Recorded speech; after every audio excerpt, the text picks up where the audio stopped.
What's happening, people? Welcome back to the channel. Thanks for stopping by. Thanks for tuning in the channel. See what's going on, what's good. Hope y'all doing good. Kind of like came in with a little bit of an American accent in there. Don't know why. But yeah, it is none other than the Milwaukee M12 Soldering Iron. Call it whatever you want. Me, it's just kind of like soldering iron. That's what I'm going to call it. Obviously, being as it is in the M12 platform, so makes sense if you are in the M12 platform already invested in shitloads of money, or you just got like a couple of batteries and stuff and a couple of tools laying around, and you are working on electrical stuff. Kind of like a no-brainer. Get yourself one of these. I mean, for me, really and truly, being out in the field, kind of like working on cars, if you're really working in a shop, and then obviously being in your shop, and then you got like 3 plug sockets like next to you, and then you're doing like circuit boards and stuff like that, and then you don't really need to go anywhere. You can get away with a corded soldering iron. Makes sense. They're cheaper, yada yada yada. If you're working on a car, and then the car is like whatever ramp it's gonna be, and then you might got one a plug socket or not, and then if you don't have, or if you got one and then you need like a 10-meter extension just to get to the plug, and then have your soldering iron, kind of like pain in the ass. Make it a little bit simpler. You can get a quarter one. Now obviously you kind of like have different options. One of the options, like I didn't use the tool, but I got to see the tool in action up close, is kind of like the snap-on what is it, gas. I think it's like it works with gas cartridges, so it's quite compact. That's a good thing. Not the bad thing, the downside to that, obviously being snap-on, probably is going to be overpriced for my needs, so that's kind of like a X on that one. And the second thing is, being the gas cartridges, either I think you gotta buy new ones or refill them, and then it's kind of like pain in the ass as well, because sometimes you might forget or you might run out. Kind of like not the best solution in terms of refilling it, and then kind of like stuff like that. It made more sense to get this one, obviously the M12 soldering iron from Milwaukee. I'm already in the M12 platform. It makes sense, no brainer. And then in terms of price wise, is before they were kind of like looking about £80 or something like that, which is a bit of a push for me to get one of those. I mean, 80 quid just for soldering iron. It's a bit too much. It's a soldering iron, come on. But kind of like being the situation that it is, I managed to find one for like 50 quid or 55 quid. So, can't go wrong with that one. Obviously, keeping in mind, if you get a quarter soldering iron, is about 10-15 pounds. So let's say like a kind of like more decent one, 15-20 quid. So kind of like a one that's gonna keep up. So let's say 10-15 pounds, and then this is kind of like 50 quid. So it's about 2.5 times more. Is it worth it? Boy, it kind of like makes more sense, especially if you're working out in the field on cars, and then you get the convenience of being portable, and then you can take the soldering iron with you. I mean, I was doing the other day fixing the wiring on a Skoda. It was kind of like not an immobilizer. It was kind of like a central locking thing, so it wouldn't lock on the driver's side, so the rest of the doors would lock except from the driver's side. And then it had like a no communication with the actuator, bus communication or whatever the code was. It ended up being an open inside where the door is, so the little kind of like, if you open the door, you're gonna see some like rubber tubing inside there. If the door has got electric windows or whatever stuff it's gonna have, you're gonna have some wiring through there, and then you had opening the wire. I didn't have this, and then I had to use like back connectors, but it was kind of like of a tight fit in the end, kind of like the end result, because there was like loads of wires, and then the back connectors, they're like a little bit chunky, and it works. It's just for me, I wasn't as happy with it being as like there wasn't enough kind of like free movement for the wire to move about. So I'm not, you know, I was okay with that, but not completely kind of like satisfied. So I would prefer if I were to like solder the wires and then kind of like put like a shrink tube, kind of like a stress relief something, because you can't leave it bare, because obviously the you know, when it flexes, the solder's gonna, you know, it's gonna stress out and then break, and then you're back to square one of not working. So yeah, shrink tubing, something of a stress relief, kind of like keep the joint more like stiff and in one position. So soldering iron was an idea. I've got a quartered one, but like I said again, it doesn't make sense to like have a 5 meter extension and then work like that. This one kind of like 50 quid, push the trigger, you know, got me one of these. You know, it ain't no fuel or whatever you want to call it, basic soldering iron. It does come with 2 tips. This is kind of like the pointy one, and then a kind of like a more flathead screwdriver one. I left that at the shop, my bad. But yeah, it's real simple. I don't know whether the tool is hot. Yeah, it's a little bit. But yeah, this one unscrews, and then kind of like sleeve comes off. You change the tip, and then bombs your ankle, and then, you know, get to work. Couple of things. As you can see, it's a 90-degree.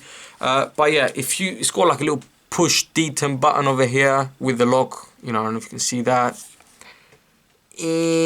Probably if I turn it around, it'd be kind of like easier. Yeah, you can kind of like see that. There you go. So you can see that if you press on it, it kind of like is a spring-loaded detent, and then it clicks into place. So it's got like straight 45-degree and then a 90-degree angle. For me, probably 45 is going to be my go-to angle. I mean, that's just personal preference. Some other people could have been more happier with a little bit more detents, or maybe like a 30-degree or whatever. I'm not fussy about that one. Being the case, if it is going to be 90-degree, one thing I would say to look out for is, you know, with a 2-amp, you know, it's a bit of a small surface. So if, you know, the tool stands still, but, you know, I don't know if you can, you know, give it like a little bit of a tap. You know, you're not careful and then you tap it, it might fall off. If you're going to leave it like this, preferably I will put a 4-amp, because it's got like a bigger surface area, and then it's going to be more stable.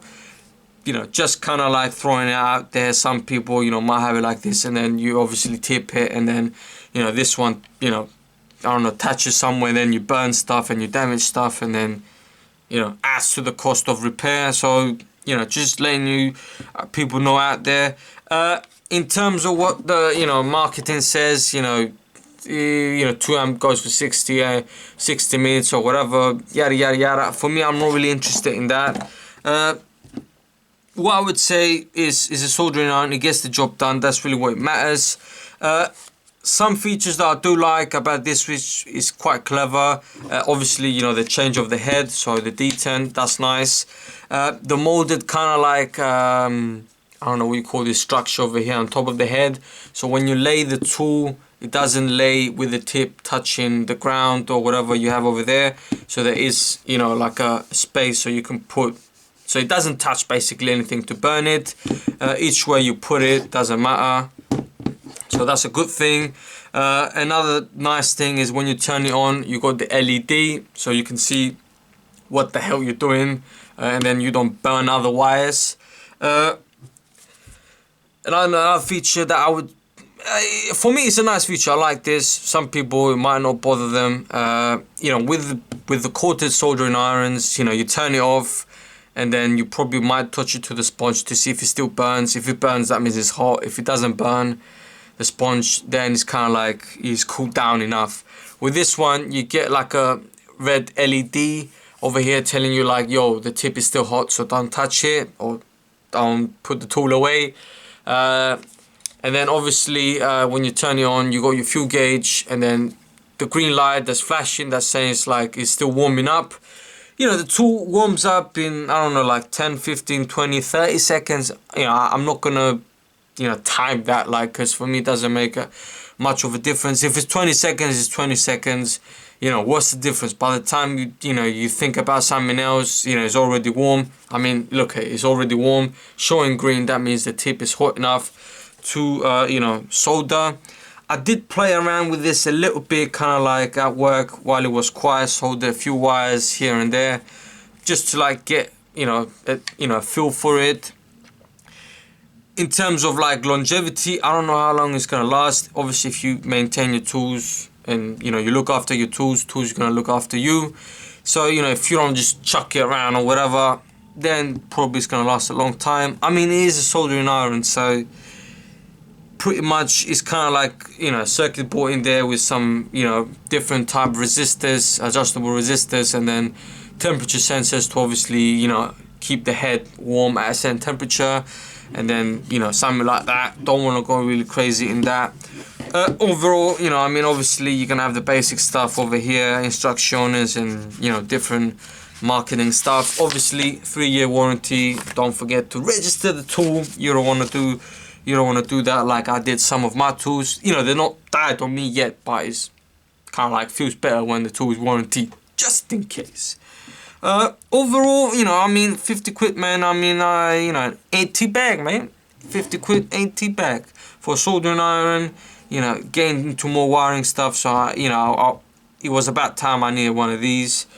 So yeah, looking forward to see how it's gonna go. Obviously, if any of one of you had this tool before, and then you know, you can share the experience down below in the comments. Tell me, you know, if the tool, you know, lasts like, you know, a long time, or it just craps out in a couple of months. You know, for me, I doubt it's gonna be like that. I think, you know, if you take care of the tool, it's gonna last for probably a lifetime or something like that. You know, simple use. Yeah, can't really go wrong with a soldering iron, but you never know. That was the video, guys. Tell me what you guys think. Disagree or agree. I mean, for me, it makes sense. I like the idea of you know, the M12 platform.